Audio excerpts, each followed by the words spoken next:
Hello, sir.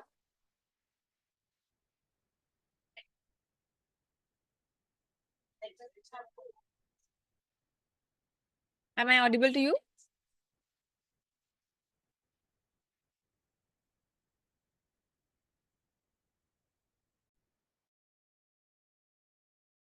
Share screen option is there. Yeah, Just click on that green colored icon, sir. You will find the PPT tab opened. yeah. Yes, sir. Just click on that. It's appearing. Is there? Yeah. Yes, I can see the PPT. Just need to make it full screen, sir. Put it in the slideshow, please, sir. Yeah. Yes. Okay. Yes, sir. Just try to change the slides once.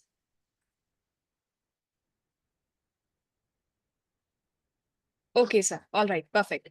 And sir, would like to request that if you could please illuminate the room where you're Yes. sitting currently because your Yeah. face is appearing quite dark, sir. Yeah. Actually, I'm in the OPD. Okay. Uh, can you arrange for some more lights, sir? Is it possible from your end? It will be very helpful then, sir. Sorry, I didn't get you. Sir, can you arrange for some more light?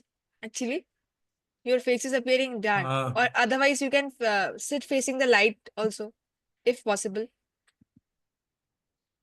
just hold on. Let me just see. Right, sir. Sure. Better. You can take your time. Yeah. Is it fine now? Yes, sir. Better. Better. Better? Thank you. Okay. Better, sir. And will you please try to blur the background, sir? And okay. So how do I do that? Sir, there is a small arrow beside the start video and stop video option in Zoom platform itself. There is a small I'm arrow. just trying. Just stop sharing first, sir. Then you will find it. Okay. Okay. Just stop the screen share first.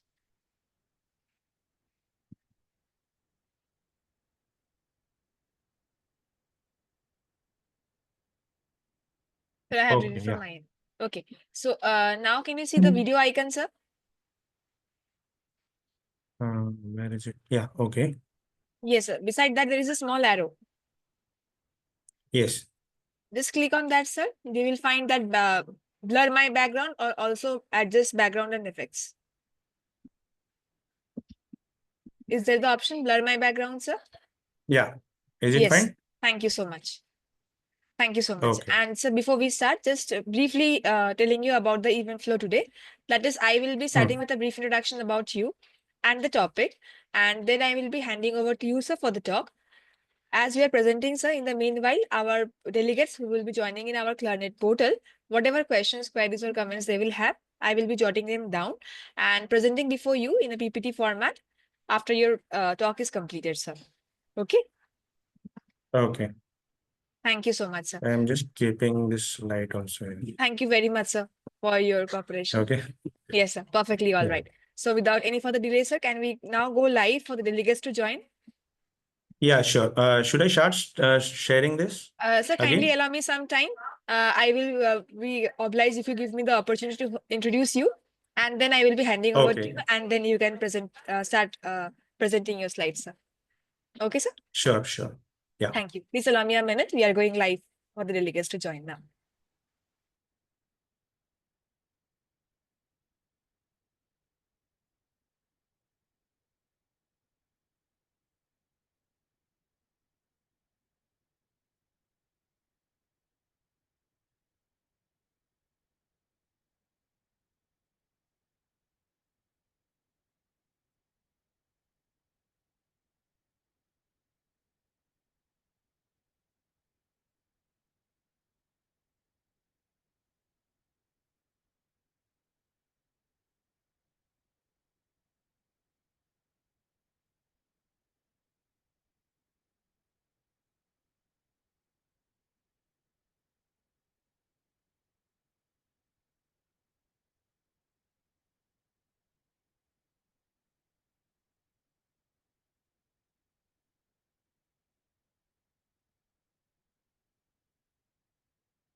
Greetings and a warm welcome to everyone. I am Rituparna, your moderator from Team Clarinet, and it is my absolute pleasure to extend a heartfelt welcome to all the delegates joining us from across the country today. We are privileged to have the invaluable support of our esteemed doctors, and I want to thank each one of you for taking the time to be here with us today. Your presence truly enriches this gathering. Before we proceed, allow me some time to introduce Clarinet. As one of India's largest live digital continuing medical education platforms, Clarinet serves as a dynamic space where doctors can create, share, and engage with innovative medical content, fostering learning and collaboration in the medical community. Now, it's my proud privilege to extend a special welcome to our keynote speaker for today, Dr. Murtaza A. Magaswala sir. Dr. Murtaza brings an exceptional blend of professional expertise and academic achievements. He holds esteemed qualifications including MBBS, DNB in General Surgery, and several prestigious fellowships such as FAIS, FIAGES, FACRSI, FICO, FSSO, and also a fellowship in Advanced Laparoscopic Surgery. Currently, he is a much sought after consultant in robotic, advanced laparoscopic, GI, and laser surgery at Shalby Multispeciality Hospital with specialized expertise in oncology, HPB, and colorectal surgery. We are honored to have such a renowned expert with us today to share his insights on the topic surgical options for breast cancer treatment in India, comparing breast conserving surgery versus mastectomy. Breast cancer incidence has been steadily increasing worldwide, including in India. Recently, breast conserving surgery, or BCS in short, combined with radiotherapy, has gained widespread acceptance as a treatment option. Evidence suggests that BCS offers significant benefits in terms of quality of life for suitable candidates. However, despite the eligibility for BCS, many women still opt for mastectomy. The choice between breast conservation and mastectomy is a complex decision making process that is influenced by socio-demographic factors, personal views, and of course, the surgeon's recommendations. Now, without any further delay, sir, I would like to hand over the session quickly to you to further enlighten us on this sensational topic today. So, over to you, sir. Please proceed with your talk. Yeah, hello, good evening, everyone. And thank you, Rituparna, for such an awesome introduction. I will be discussing a topic today regarding the surgical options for breast cancer in India. So basically, we will be comparing two types of surgeries, which will be mastectomy and breast conservation surgery. I will start a PowerPoint presentation regarding the same.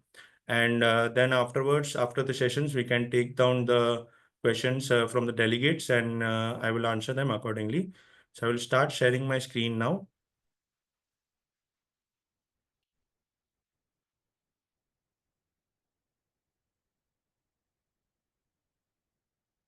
Yeah.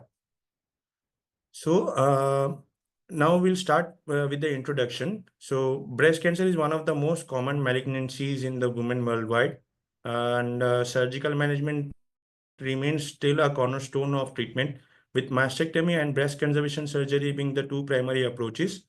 This comparative analysis examines the indication, advantages, disadvantages, and outcomes of both the surgical options. And this will help in guiding the decision making for both the patients as well as the clinicians.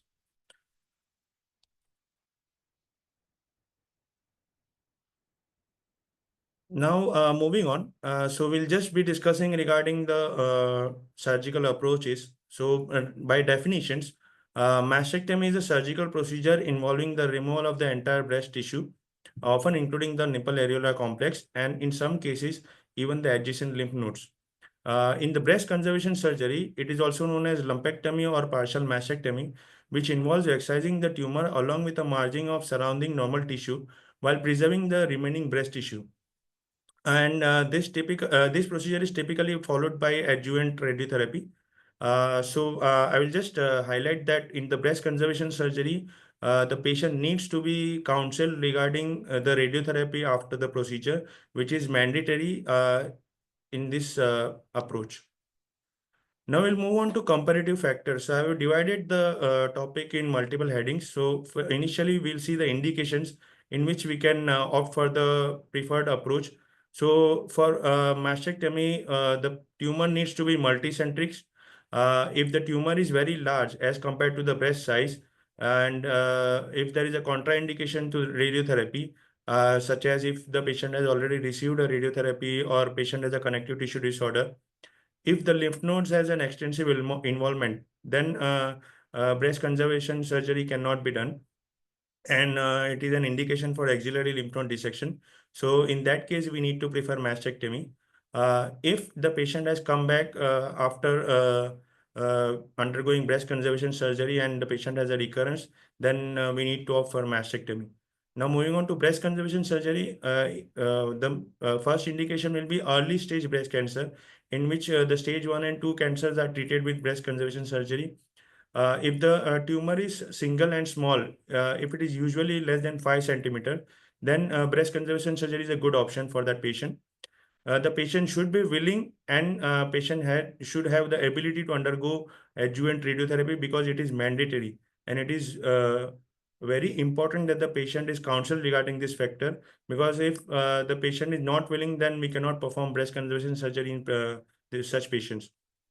If the patient is not having any lymphatic metastasis, or if the lymphatic metastases are limited to axillary level 1 only, then also we can plan for breast conservation surgery. And the last is the favorable tumor location for surgical excision.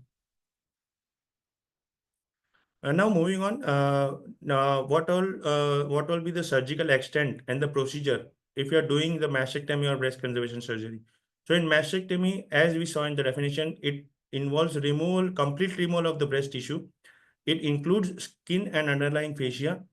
So now there are types in mastectomy. So accordingly, we have simple mastectomy, modified radical mastectomy, which involves removal of the axillary lymph nodes, and skin sparing or nipple sparing mastectomy. Breast conservation surgery is removal of the tumor with clear margins, which is also called lumpectomy. It can also be a wide excision or a removal of a quadrant of a breast. Then it is called quadrantectomy, and it involves preserving most of the breast tissue. It is usually combined with sentinel lymph node biopsy or axillary resection. So, sentinel lymph node biopsy is one of the hot topics right now in the breast cancer management. If the time permits, I will be going a little bit in basic details. What is sentinel lymph node biopsy? So sentinel lymph node is the one which is draining the tumor bed. So how do we perform sentinel lymph node biopsy? Usually when the patient is admitted, a day prior, the patient is injected with a technetium labeled sulfur colloid day prior to the surgery, and then during the surgery the lymph nodes are recognized with gamma probe, and the hot lymph nodes which are positive for metastasis are removed during the surgery and sent for frozen section. Either if the lymph nodes are not hot, then we need to send a group of lymph nodes. At least 4 lymph nodes should be sent for frozen section, and to determine the metastasis if it is present in it or not. So this is one way of doing a sentinel lymph node biopsy. What I prefer is I usually inject methylene blue in the peritumoral bed and nipple areola complex, and it is usually done on table. And after 10 to 15 minutes, I try to find the blue nodes in the axillary bed. And if there is a blue node present, then I would send it for frozen section and see if it is positive for metastasis. And accordingly, I will decide my axillary dissection, whether it is required or not. Now, this is just a diagrammatic representation. It is a very simple, simplistic representation for types of mastectomy. So we can see 4 types of mastectomy here.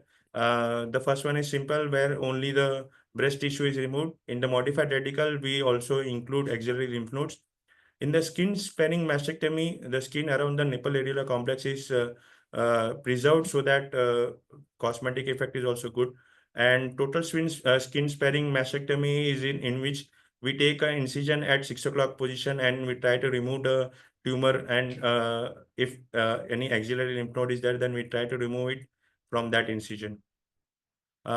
This is a diagrammatic representation of breast conserving surgery, in which we can see one is lumpectomy, in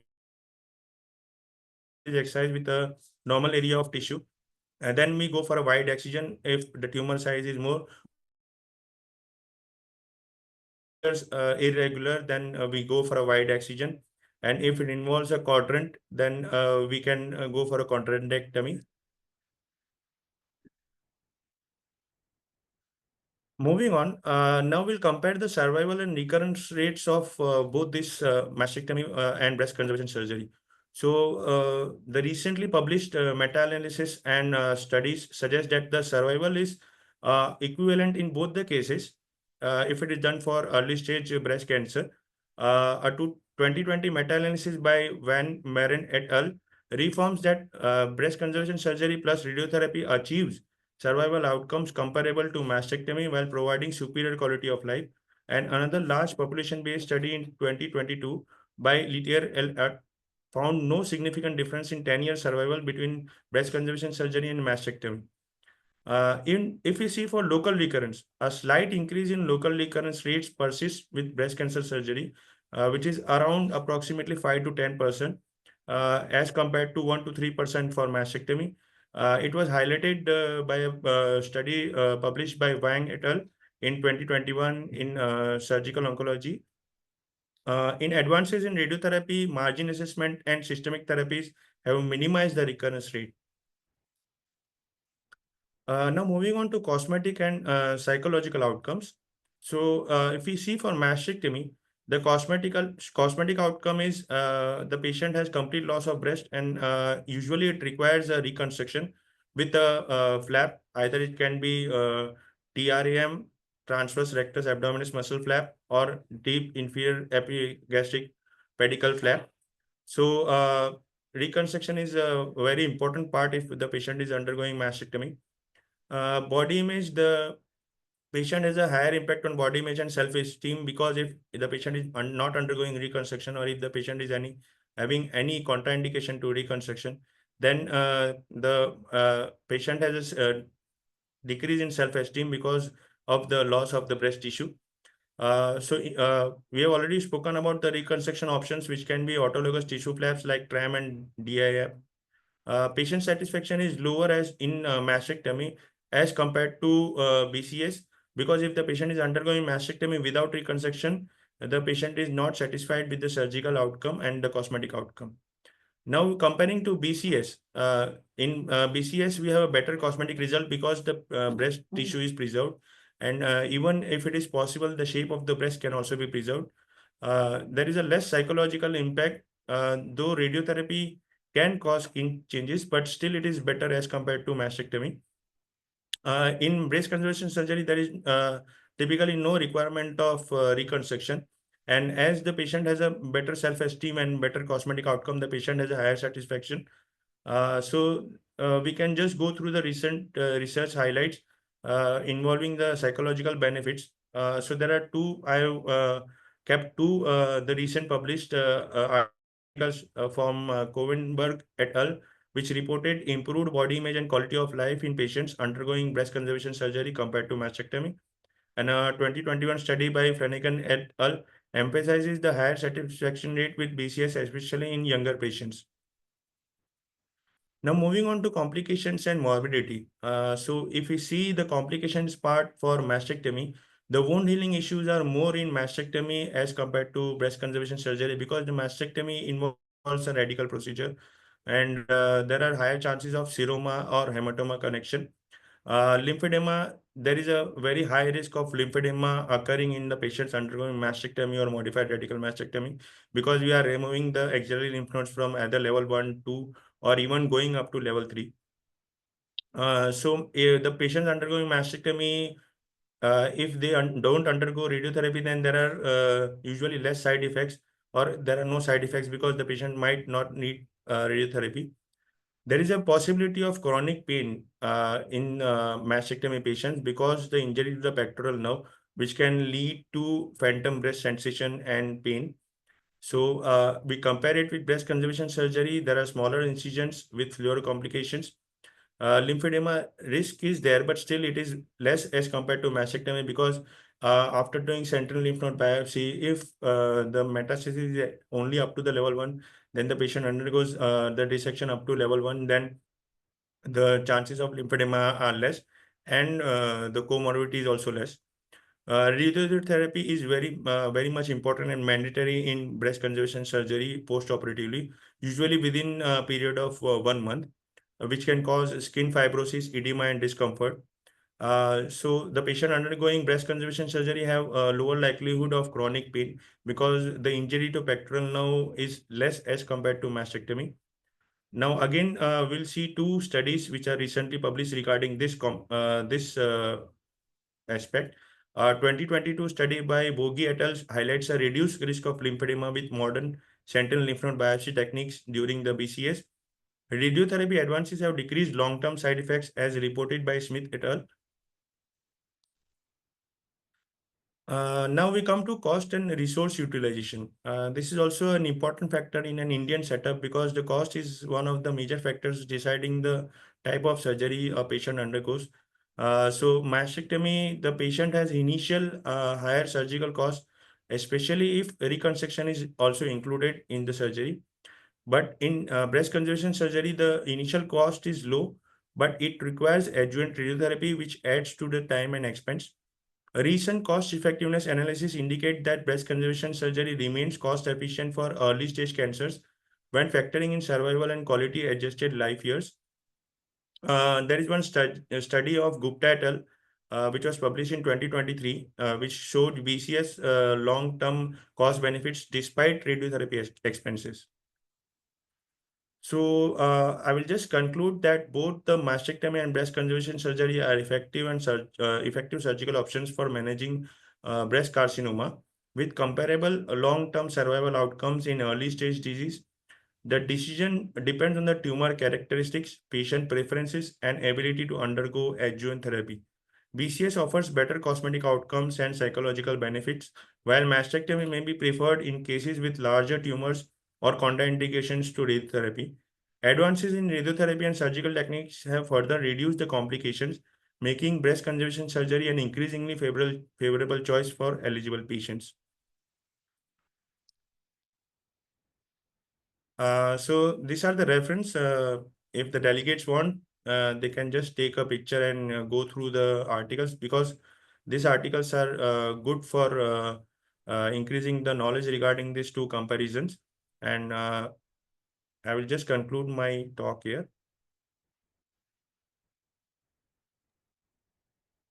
Thank you so much, sir, for your valuable inputs and sharing such an informative and crisp presentation. So with all your permission, we are moving forward with the questions as we have received, sir. Kindly allow me a minute to share the screen. Sure.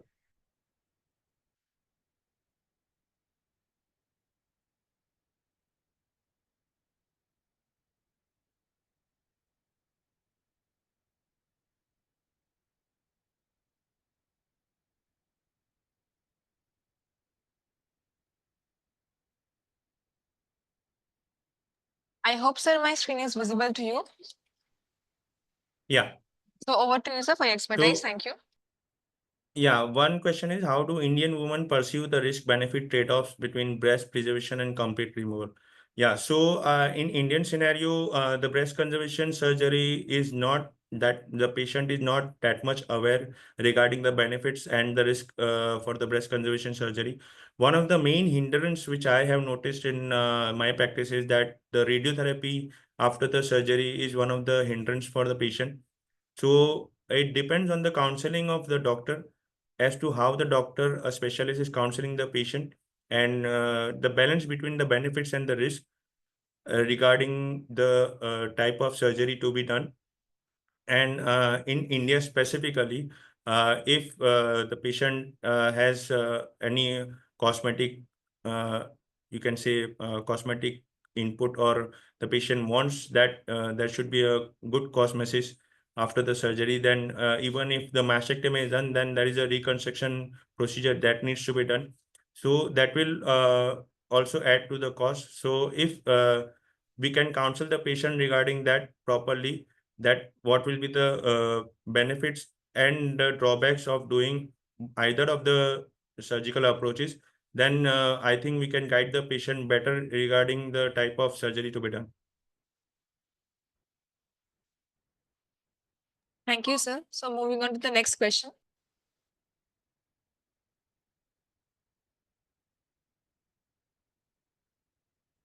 Yeah, so this is a good question. How is lymphedema risk minimized in patients undergoing sentinel lymph node biopsy during BCS?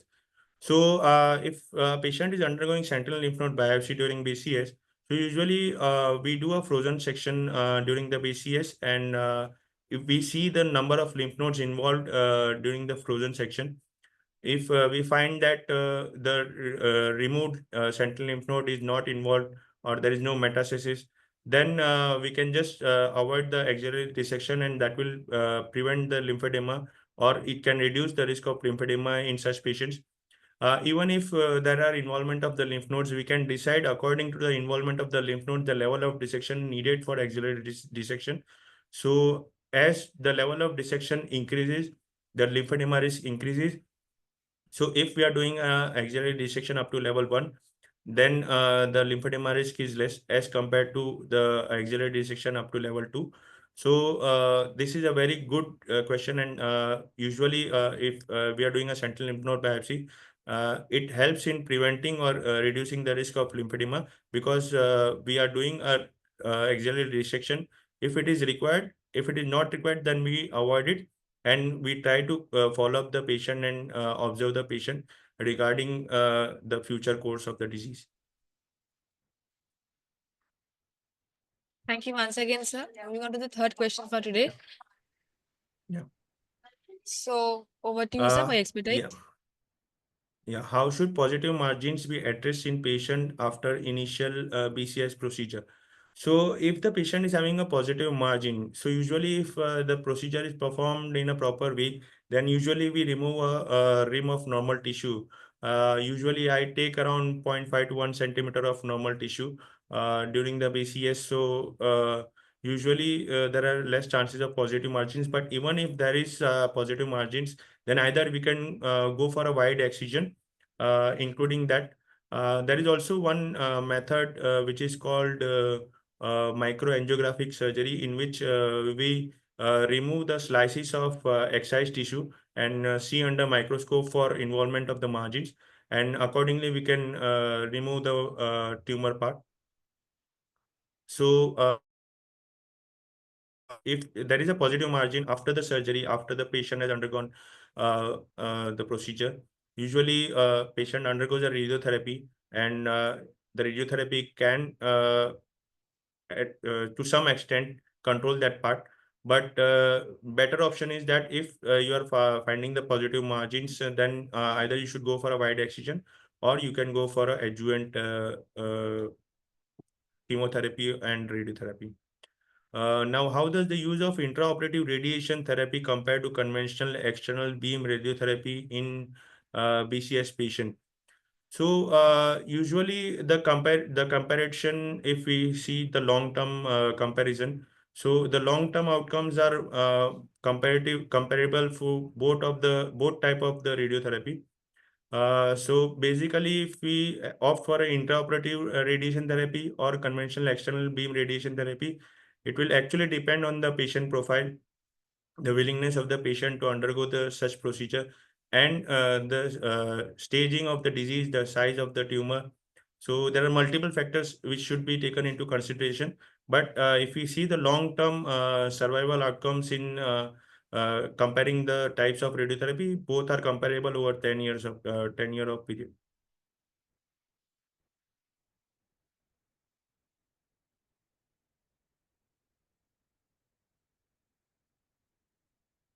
Yeah, so yes, this is a good question for an Indian setup. So what is the role of prophylactic mastectomy in patients with high genetic risk, BRCA mutations? So this is actually the thing. This type of options are coming up because of the awareness in the population that breast cancer is one of the disease which can be diagnose with the genetic paneling. And if the patient has a high genetic risk, then if the prophylactic mastectomy can be done, then it is a good option for the patient to prevent the occurrence of breast cancer in future. So usually, if the patient has high risk, like if the patient has BRCA1 or BRCA2 mutation, and if the genetic panel suggests that there are high chances of cancer in the patient, then I would suggest that the patient should undergo a prophylactic mastectomy to prevent the occurrence of cancer in future.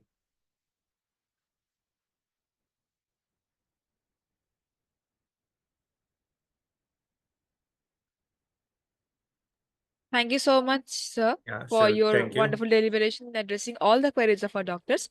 And I would also like to thank all the participating doctors for their continuous participation at our platform and sharing such valuable insights. And requesting you all to suggest any other different topic based on this particular specialty. And we would be very glad to conduct a session on our platform with your suggested topic. And last but not the least, do follow us on our different social media handles to stay updated with the latest medical info. Thank you so very much, sir, once again for generously contributing your time and effort today. Hoping to meet you again in another interactive session in the near future. Till then, stay safe and Yeah, healthy thank you and so have a much. nice day. Thank you so much, sir. Yeah, Goodbye. thank you. So, with all your Goodbye. permission, we are signing off, sir.